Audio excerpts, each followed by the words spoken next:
Welcome to all dear students. तो आज का जो लेक्चर है वो आपके लिए काफ़ी बेहतरीन लेक्चर है, क्योंकि आज के लेक्चर में अपन एनडीए की एग्ज़ाम के लिए काफ़ी अच्छे अच्छे क्वेश्चंस के बारे में बात करेंगे जो आपके एग्ज़ाम में ज़्यादातर पूछे ही जाते हैं। तो आपको क्या करना है, वीडियो को फटाफट लाइक करना है, वीडियो को फटाफट शेयर करना है। अभी तक जिन बच्चों ने चैनल को सब्सक्राइब नहीं किया है तो चैनल को सब्सक्राइब कर लीजिए, क्योंकि लेक्चर नंबर आज आपका फर्स्ट है, जहां पर आपके जो एनडीए के जो भी टॉप इंपोर्टेंट कॉन्सेप्टिक क्वेश्चंस होते हैं उनके बारे में अपन डिटेल से स्टडी करेंगे। तो चलिए बिना टाइम वेस्ट के आज की क्लास को अपन स्टार्ट करते हैं। तो आज की क्लास का जो फर्स्ट क्वेश्चन दे रखा है वो आपको देखिए इंपोर्टेंट क्वेश्चन दे रखा है। भारत में हर साल 13 फरवरी को राष्ट्रीय महिला दिवस किसकी जयंती के रूप में मनाया जाता है? सबसे पहले आपका सवाल क्या आता है कि राष्ट्रीय महिला दिवस कब मनाया जाता है? कमेंट बॉक्स में फटाफट छाप दीजिए। तो किसके रूप में, जयंती के रूप में मनाया जाता है? इंदिरा गांधी जी की जयंती के रूप में, सरोजनी नायडू के, मदर टेरेसा जी के, या फिर गीतांजलि श्री के? तो फटाफट कमेंट बॉक्स में टाइप कर दीजिए राष्ट्रीय महिला दिवस किसकी जयंती के रूप में बनाया जाता है। तो वो बनाया जाता है सरोजनी नायडू जी की जयंती के रूप में। फटाफट आपको नोट करना है, राइट आंसर बी ऑप्शन, फटाफट नोट कर लीजिए।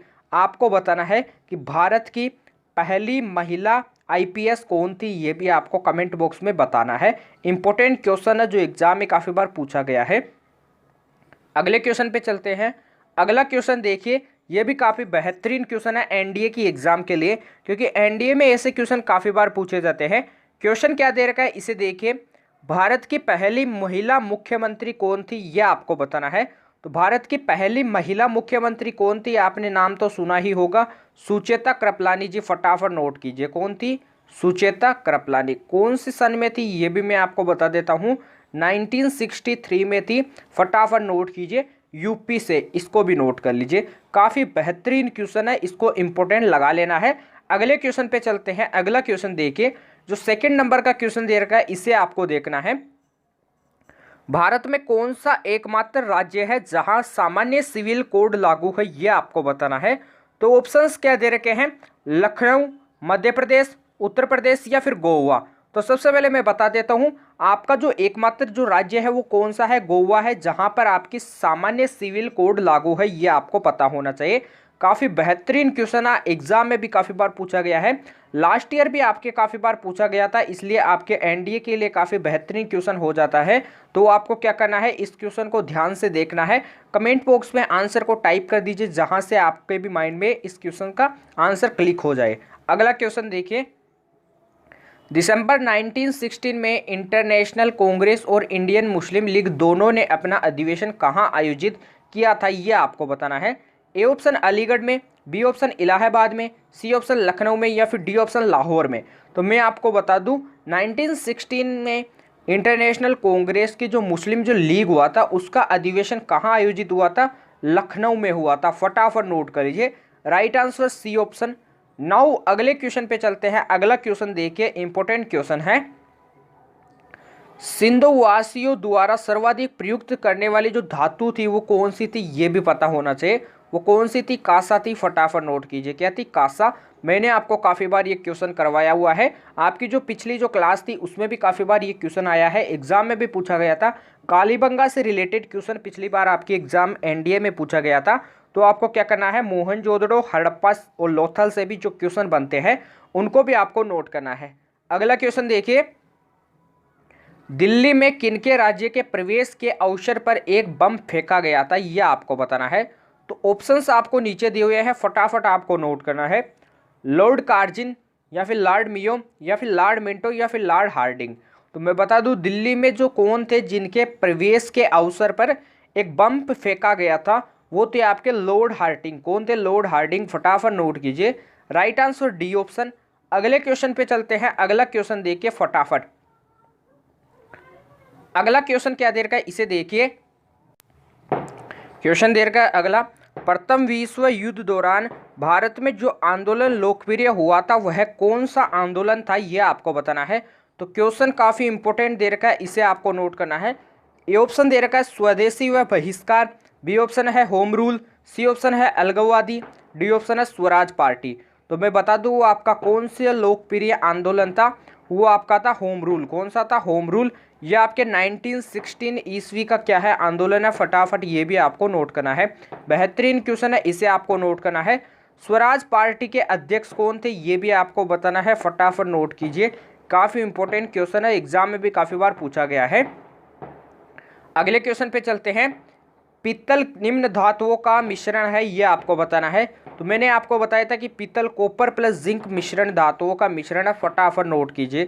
आपके अगले क्वेश्चन पे चलते हैं। अगला क्वेश्चन देखिए, कौन सा मूल अधिकार के अंतर्गत नहीं आता है, यह आपको बताना है कि कौन सा है जो मूल अधिकार के अंतर्गत नहीं आता है।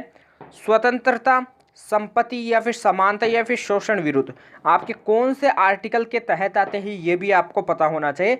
लेकिन अभी फिलहाल बात करते हैं कि मूल अधिकार के अंतर्गत कौन सा नहीं आता है। तो मूल अधिकार के अंतर्गत संपत्ति नहीं आता है, फटाफट नोट कीजिए। अगले क्वेश्चन पे चलते हैं। अगला क्वेश्चन देखिए, किस स्थान को विश्व का शक्कर का कटोरा भी कहते हैं, ये आपको बताना है। ये काफ़ी इंपॉर्टेंट क्वेश्चन है। तो इसका जो आंसर है वो क्या है, वो कौन सा स्थान है आपका, क्यूबा है, फटाफट नोट कीजिए। ये लास्ट आपके एक बीएसएफ के एग्जाम में भी आया हुआ है, बीएसएफ आरओआरएम की एग्जाम में भी आया हुआ है।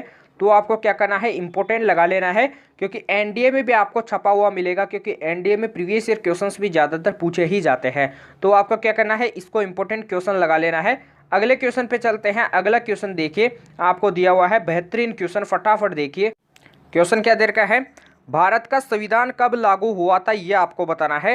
26 जनवरी 1948, 26 जनवरी 1950 या फिर 26 जनवरी 1951 या फिर 15 अगस्त आपके 1948। तो ये आपके संविधान कब लागू हुआ था, ये आपके 26 जनवरी 1950 में लागू हुआ था, फटाफट नोट कीजिए।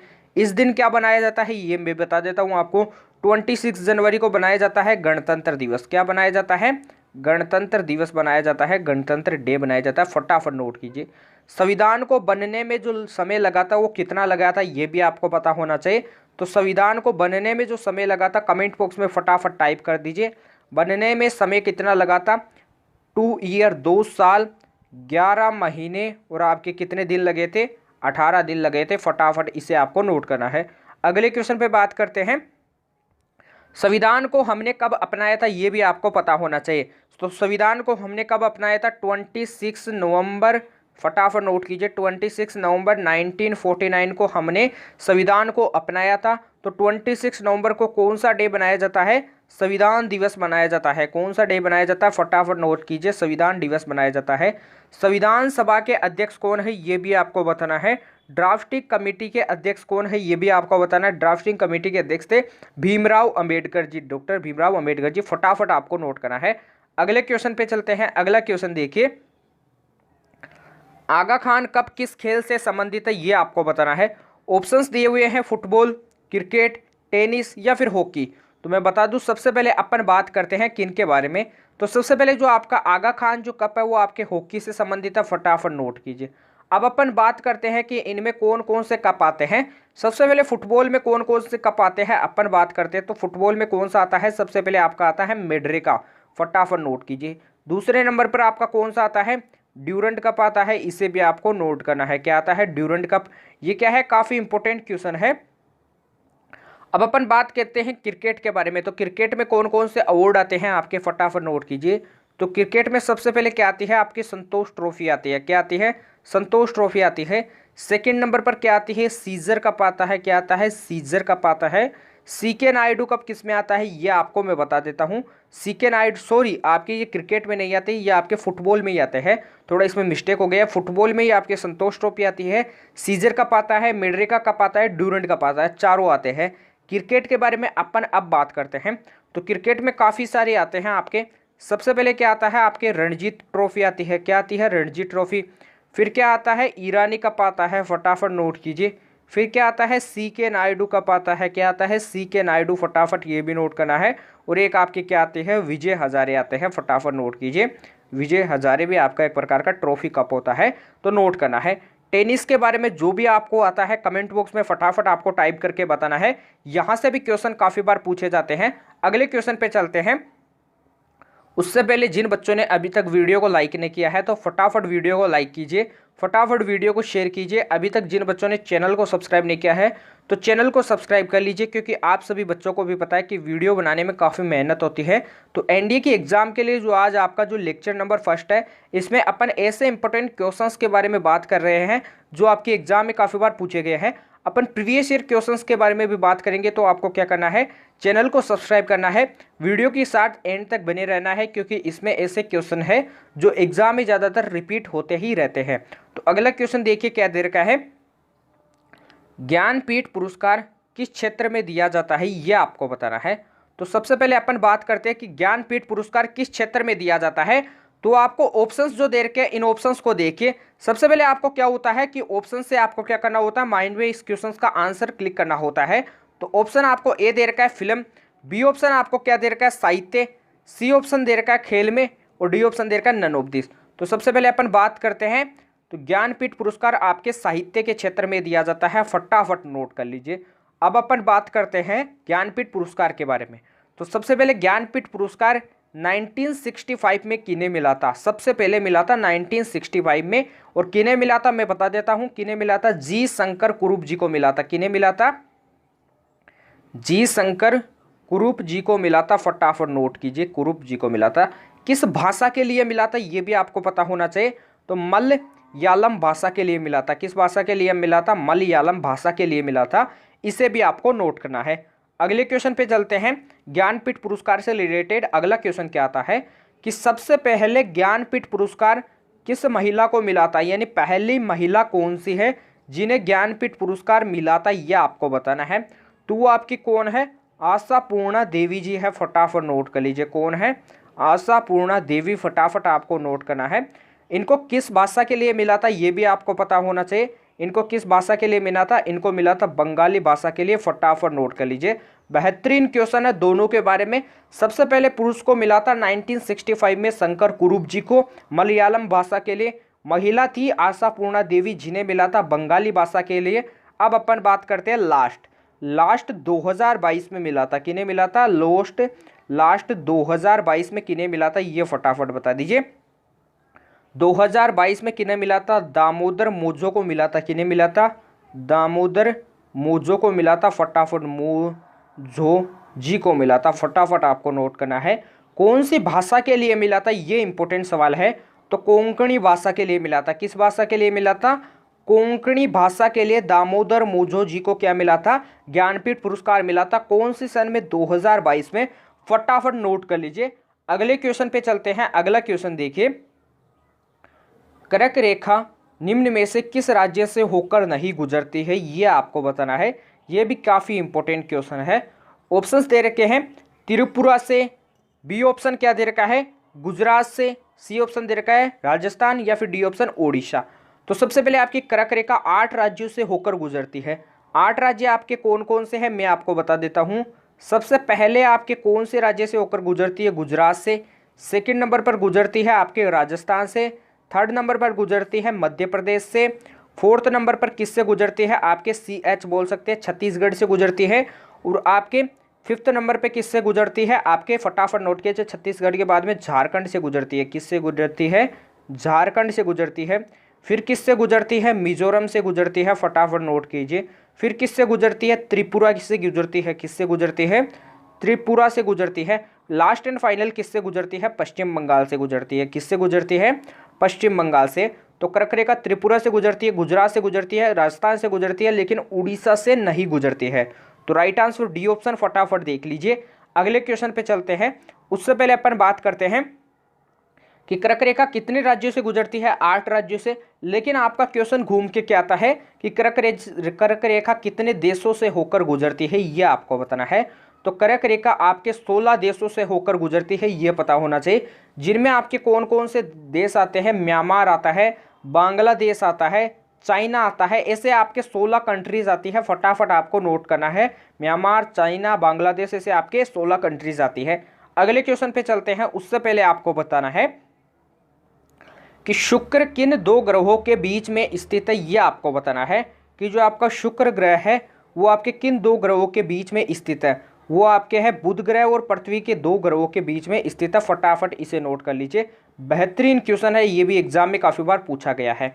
अगला क्वेश्चन देखिए, आपको दे रखा है भारतीय वायुसेना सिंगापुर एयर शो 2022 में अपने किस विमान के साथ भाग लिया था। विमान के नाम दे रखे हैं तेजस, सुखोई या फिर ध्रुव। तो मैं बता दूं वो आपका कौन सा विमान था, तेजस विमान था। फटाफट नोट कीजिए, राइट आंसर ए ऑप्शन। अगले क्वेश्चन पे चलते हैं। उससे पहले आपको बताना है कि विश्व वन्य प्राणी दिवस कब मनाया जाता है। फटाफट बता दीजिए, कमेंट बॉक्स में टाइप कर दीजिए कि विश्व वन्य प्राणी दिवस कब मनाया जाता है। यह आपके कब मनाया जाता है, 3 मार्च को मनाया जाता है। फटाफट नोट कीजिए, लगा लीजिए, इंपॉर्टेंट क्वेश्चन डे से रिलेटेड पूछे जाते हैं। विश्व आर्द्र भूमि दिवस कब मनाया जाता है। वी का मतलब समझ जाना, विश्व, यहाँ पे नोट कर देता हूँ थोड़ा शॉर्ट में, विश्व आर्द्र भूमि डे कब मनाया जाता है। यह आपके बनाया जाता है 2 फरवरी को बनाया जाता है। कब बनाया जाता है, 2 फरवरी को बनाया जाता है। वर्ल्ड वाइल्ड लाइफ डे कब मनाया जाता है, ये आपको कमेंट बॉक्स में बताना है कि वर्ल्ड वाइल्ड लाइफ डे कब मनाया जाता है। अगले क्वेश्चन पे चलते हैं। अगला क्वेश्चन देखिए, उससे पहले आपको बताना है कि वेस्ट इंडीज की खोज किसने की थी। यह आपको बताना है कि वेस्ट इंडीज की खोज किसने की थी। फटाफट बता दीजिए। तो वेस्ट इंडीज की खोज किसने की थी, कोलंबस ने की थी। किसने की थी, कोलंबस ने। फटाफट नोट कीजिए। अगले क्वेश्चन पे चलते हैं जो आपको दिया हुआ है बेहतरीन। तो क्वेश्चन को रीड कीजिए, आर्य समाज का गठन कहाँ पर हुआ था, यह आपको बताना है। तो ऑप्शंस दे रखे हैं मुंबई, दिल्ली, काठियावाड़ या फिर अहमदाबाद। तो सबसे पहले अपन बात करते हैं आर्य समाज की स्थापना कब हुई थी। तो सबसे पहले आर्य समाज का गठन कहाँ पर हुआ था, मुंबई में हुआ था। कौन सी सन में हुआ था, 1875 ईस्वी में हुआ था। फटाफट नोट कर लीजिए। आर्य समाज की स्थापना की बात करते हैं तो आर्य समाज की स्थापना किसने की थी, ये भी मैं बता देता हूँ। स्वामी दयानंद सरस्वती ने की थी। किन्होंने की थी, स्वामी दयानंद सरस्वती ने की थी। फटाफट नोट कीजिए। दयानंद सरस्वती जी का जो एक और नाम है वो कौन सा नाम है, मूल शंकर। क्या नाम है, एक और नाम से जाना जाता है, मूल शंकर के नाम से। फटाफट नोट कीजिए। इनकी एक पुस्तक है, दयानंद सरस्वती जी की एक पुस्तक है। पुस्तक का नाम क्या है, सत्यार्थ प्रकाश। क्या है, सत्यार्थ प्रकाश। फटाफट ये भी नोट कर लीजिए, ये भी क्या है, इंपॉर्टेंट क्वेश्चन है। अगले क्वेश्चन पे चलते हैं। उससे पहले आपको बता दूं, स्वामी दयानंद सरस्वती जी का एक नारा भी था। क्या था, वेदों की ओर लौटो। क्या था, एक नारा भी था, वेदों की ओर लौटो। फटाफट नोट करो, वेदों की ओर लौटो। इंपॉर्टेंट क्वेश्चन है जो भी मैंने आपको क्वेश्चन बताए हैं। अगले क्वेश्चन पे चलते हैं। अगला क्वेश्चन देखिए, संसार की सबसे ऊंची चोटी कौन सी है, ये आपको बताना है। तो सबसे पहले अपन बात करते हैं संसार की सबसे ऊंची चोटी के बारे में। तो भारत में बात करते हैं। सबसे पहले किस में बात करते हैं, भारत में बात करते हैं। तो भारत में सबसे पहले नंबर पे कौन सी आती है, संसार की सबसे ऊंची चोटी कौन सी है, माउंट एवरेस्ट। इसे नोट कर लीजिए, कौन सी है, माउंट एवरेस्ट है। आपके फर्स्ट नंबर पे तो सबसे संसार की ऊंची चोटी है माउंट एवरेस्ट। सेकंड नंबर पे आपके आती है K2 और थर्ड नंबर पे आपके कौन सी आती है, कंचनजंगा। कौन सी आती है, कंचनजंगा, जो आपके भारत की सबसे ऊंची चोटी है। तो संसार की 3 चोटियां हैं। सबसे पहले चोटी है सबसे बड़ी माउंट एवरेस्ट, सेकंड नंबर पे K2 आती है, थर्ड नंबर पे कंचनजंगा आती है, जो आपके भारत की सबसे ऊंची चोटी है। अगले क्वेश्चन पे चलते हैं। अगला क्वेश्चन देखिए, यह भी आपका वेरी इंपॉर्टेंट क्वेश्चन दे रखा है, इसे भी आपको देखना है। विश्व में तंबाकू का सर्वाधिक उत्पादन कौन सा देश करता है, यह आपको बताना है। तो ऑप्शंस आपको दिए हुए आते हैं, भारत, इजराइल, अमेरिका या फिर चीन। तो विश्व में तंबाकू का सर्वाधिक उत्पादन कौन सा देश करता है, आप सभी बच्चों को भी पता है, उसका नाम, वो देश है आपका चीन। कौन सा है, चीन। ये तंबाकू का सर्वाधिक उत्पादन करता है। तंबाकू अनुसंधान केंद्र कहाँ पर है, ये आपको बताना है। तय का मतलब तंबाकू हो जाएगा, यहाँ पर अनु का मतलब क्या हो जाएगा, अनुसंधान केंद्र कहाँ पर है, फटाफट बताइए। तो ये आपके राजमुंद्री, क्या है, राजमुंद्री आंध्र प्रदेश में है। फटाफट आपको नोट करना है, बेहतरीन क्वेश्चन है। तंबाकू बोर्ड कहाँ पर है, ये भी आपको बताना है। फटाफट नोट कर लीजिए, तंबाकू बोर्ड कहाँ पर है, ये आपके गुंटूर आंध्र प्रदेश में है। फटाफट नोट कर लीजिए, कहाँ पर है, गुंटूर आंध्र प्रदेश में है। फटाफट नोट कीजिए। अगले क्वेश्चन पे चलते हैं। किस शहर के रेलवे स्टेशन का नाम बदलकर वीरांगना लक्ष्मीबाई रेलवे स्टेशन रखा गया था, फटाफट आपको बताना है। तो क्वेश्चन आपको दे रखा है कानपुर के रेलवे स्टेशन का, लखनऊ, झांसी या फिर आगरा। तो आपका रेलवे स्टेशन था झांसी का। फटाफट नोट कीजिए, राइट आंसर सी ऑप्शन। फटाफट कमेंट करके बताइए कि आपको वीडियो कैसी लग रही है। वीडियो के बारे में भी आपको बताना है। फटाफट वीडियो को लाइक कीजिए, वीडियो को शेयर कीजिए। अभी तक जिन बच्चों ने चैनल को सब्सक्राइब नहीं किया है तो चैनल को सब्सक्राइब कर लीजिए, क्योंकि यहाँ पे ऐसे आपको क्वेश्चंस मिलते हैं जो आपके एग्जाम में काफ़ी बार पूछे ही जाते हैं। जैसे अगला क्वेश्चन आपको जो दे रखा है इसे आपको देखना है। सबसे पहले अपन बात करते हैं, आपका जो राष्ट्रीय गीत है इसके रचयिता कौन है, क्या है इसके जो रचयिता है वो कौन है। तो राष्ट्रीय गीत के जो रचयिता है वो आपके कौन है, बंकिम चंद्र चटर्जी है। फटाफट नोट कीजिए कौन है, बंकिम चंद्र चटर्जी। फटाफट नोट कर लीजिए, काफ़ी बेहतरीन क्वेश्चन है। अब अपन बात करते हैं कि राष्ट्रीय गीत सबसे पहले किसमें गाया गया था। तो सबसे पहले अपन बात करते हैं इस क्वेश्चन के बारे में। तो इसके बारे में देखते हैं, तो ये 1896 में गाया गया था। कब गाया गया था, 1896 1896 ईस्वी में गाया गया था। किस अधिवेशन में गाया गया था, आपके कलकत्ता अधिवेशन में गाया गया था। किस में गाया गया था, कलकत्ता अधिवेशन में गाया गया था। फटाफट नोट कीजिए, कलकत्ता अधिवेशन की अध्यक्षता किसने की थी, यहाँ से क्वेश्चन आता है। तो कलकत्ता अधिवेशन की जो अध्यक्षता करने वाला था वो आपका कौन था, R.M. सयानी था। फटाफट नोट कीजिए कौन था, R.M. सयानी। फटाफट इसे भी आपको नोट करना है। अगले क्वेश्चन पे चले, उससे पहले मैं आपको बता देता हूँ आनंद मठ के लेखक कौन है, ये आपको बताना है। अगला क्वेश्चन देखिए, थिन बांध किस नदी पर स्थित है, यह आपको बताना है। तो थिन बांध किस नदी पर स्थित है, फटाफट आपको बताना है। आपको ऑप्शन दिए हुए आते हैं व्यास, रावी, चीनाब या फिर सतलज। तो थिन बांध है वो आपके किस नदी पर स्थित है, रावी नदी पर स्थित है। फटाफट नोट कर लीजिए, यह भी काफ़ी बेहतरीन क्वेश्चन है, फटाफट आपको नोट करना है। अगले क्वेश्चन पे चलते हैं। अगला क्वेश्चन देखिए, नौसेना के पहले अध्यक्ष कौन थे, यह आपको बताना है। काफ़ी क्या है, बेहतरीन क्वेश्चन है, एग्जाम में भी काफ़ी बार पूछा गया है। तो सबसे पहले अपन बात करते हैं नौसेना के पहले अध्यक्ष कौन थे। उससे पहले अपन बात करते हैं कि गोदान के लेखक कौन है, ये बताइए। तो गोदान के लेखक कौन है, मुंशी प्रेमचंद गए। कौन है, मुंशी प्रेमचंद। फटाफट आपको नोट करना है, क्वेश्चन काफ़ी इंपॉर्टेंट है। अब आपका दे रखा है नौसेना के पहले अध्यक्ष कौन थे, R.D. कटारी यानी रामदास कटारी जी थी। फटाफट नोट कीजिए। वर्तमान में नेवी के चीफ कौन है, ये भी पता होना चाहिए, R. हैरी रमकोमन है। फटाफट आपको नोट करना है, R. हैरी। फटाफट नोट कीजिए। वर्तमान में CDS कौन है, अनिल चौहान है, ये भी आपको नोट करना है। आपका नेवी डे कब मनाया जाता है, ये आपको बताना है। तो नेवी डे कब मनाया जाता है, 4 दिसंबर को मनाया जाता है। कब मनाया जाता है, 4 दिसंबर को। फटाफट नोट कीजिए। अगले क्वेश्चन पे चलते हैं। उससे पहले आपको बताना है कि आपका क्वेश्चन दे रखा है रंगा स्वामी कप का संबंध किस खेल से है, फटाफट बताइए। तो रंगा स्वामी कप का संबंध किस खेल से है, हॉकी से है। फटाफट नोट कर लीजिए, ये भी क्वेश्चन काफ़ी इंपॉर्टेंट है। क्वेश्चन काफ़ी बार एग्जाम में पूछा गया है। NCC की स्थापना कब हुई थी, यह आपको बताना है कि NCC की स्थापना किस वर्ष हुई थी। तो मैं बता दूं NCC की स्थापना हुई थी आपके 16 जुलाई 1948 ईस्वी में हुई थी। फटाफट नोट कर लीजिए, 1948 ईस्वी में हुई थी। अगले क्वेश्चन पे चलते हैं। अगला क्वेश्चन क्या है, राष्ट्रीय सुरक्षा परिषद का मुख्यालय कहाँ पर है, यह आपको बताना है। तो लास्ट एंड फाइनल क्वेश्चन है कि राष्ट्रीय सुरक्षा परिषद का मुख्यालय कहाँ पर है, यह आपको बताना है। इंपॉर्टेंट क्वेश्चन है, फटाफट नोट कीजिए। नई दिल्ली में स्थित है। कहाँ पर स्थित है, नई दिल्ली में स्थित है। तो क्वेश्चन को नोट कीजिए, इसका आंसर कमेंट बॉक्स में टाइप हो गया है, तो फटाफट आपको नोट करना है। अगला क्वेश्चन है आपका HW क्वेश्चन, उच्च न्यायालय के क्षेत्राधिकार को कौन बढ़ा सकता है, यह आपको बताना है कि उच्च न्यायालय के क्षेत्राधिकार को कौन बढ़ा सकता है, राष्ट्रपति, राज्यपाल या फिर आप कुछ भी समझ सकते हो, आपके प्रधानमंत्री या फिर उपराष्ट्रपति। तो फटाफट कमेंट बॉक्स में टाइप कर दीजिए। आज की क्लास को अपन यहीं पे एंड करते हैं। आज की क्लास में अपन ने ऐसे इंपॉर्टेंट क्वेश्चंस के बारे में बात की जो आपके एग्जाम में काफ़ी बार पूछे जाते हैं। तो फटाफट वीडियो को लाइक कीजिए, फटाफट वीडियो को शेयर कीजिए। अभी तक जिन बच्चों ने चैनल को सब्सक्राइब नहीं किया है तो चैनल को सब्सक्राइब कर लीजिए, बेल आइकन को प्रेस कीजिए। डिस्क्रिप्शन में टेलीग्राम चैनल का लिंक दिया हुआ है, उससे भी आपको ज्वाइन करना है। टेलीग्राम चैनल से आपको काफ़ी फ़ायदे होते हैं। एग्ज़ाम ऑथेंटिक क्वेश्चंस की आपको लिस्ट मिल जाती है जहां से रिवीजन काफ़ी आसानी से हो जाता है। तो टेलीग्राम चैनल को आपको ज़रूर से ज्वाइन करना है। तो अपन कल मिलते हैं ऐसे बेहतरीन NDA के सेशन के साथ। तब तक के लिए जय हिंद, जय भारत, धन्यवाद।